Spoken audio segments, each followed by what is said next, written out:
शिवराज सिंह चौहान तो दिल्ली चले गए, लेकिन बेचारे विदिशा वाले समर्थकों को बेसहारा छोड़ गए।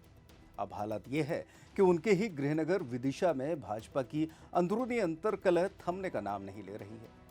लगभग सवा महीने से नगरपालिका के 2 दर्जन से अधिक भाजपा पार्षद शिवराज के सबसे करीबी विधायक मुकेश टंडन के खिलाफ आंदोलन कर रहे हैं। इतना ही नहीं, अब पार्षदों ने विधायक पर भ्रष्टाचार और मनमानी के आरोप लगाते हुए उनके खिलाफ राइट टू कॉल लाने का ऐलान भी कर दिया है।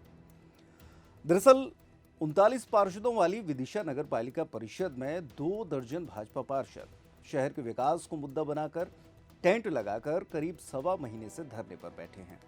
पार्षदों का आरोप है कि विधायक टंडन नगर पालिका के कामकाज में लगातार हस्तक्षेप कर रहे हैं, जिससे स्वीकृत विकास कार्य प्रभावित हो रहे हैं और सड़क, नालियां, पेयजल, स्ट्रीट लाइट और सफाई जैसे बुनियादी काम ठप पड़े हैं। भाजपा के ये पार्षद अपनी ही सरकार और संगठन का ध्यान खींचने के लिए अलग अलग तौर तरीके भी अपना रहे हैं। कभी मशाल जुलूस निकाला गया, तो कभी विकास ठप होने के विरोध में विकास की अर्थी भी निकाली गई।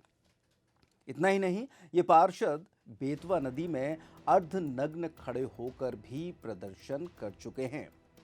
पार्षदों का कहना है कि विधायक का विवादों से पुराना नाता है।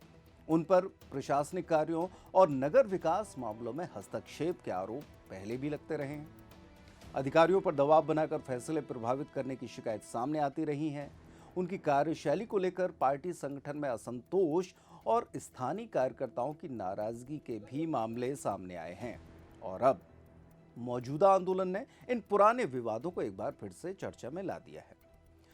पार्षदों का कहना है कि जब तक नगर पालिका के कामकाज में विधायक का कथित हस्तक्षेप बंद नहीं होता और विकास कार्य पटरी पर नहीं आते, तब तक आंदोलन जारी रहेगा।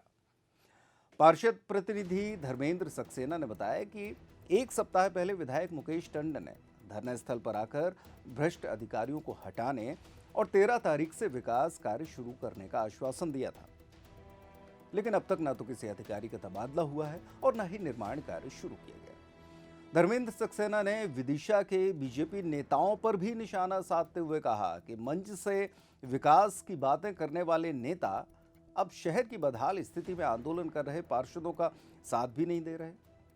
अच्छा, इसमें दिलचस्प बात यह है कि इस आंदोलन में बीजेपी और कांग्रेस के पार्षद एकजुट नजर आए।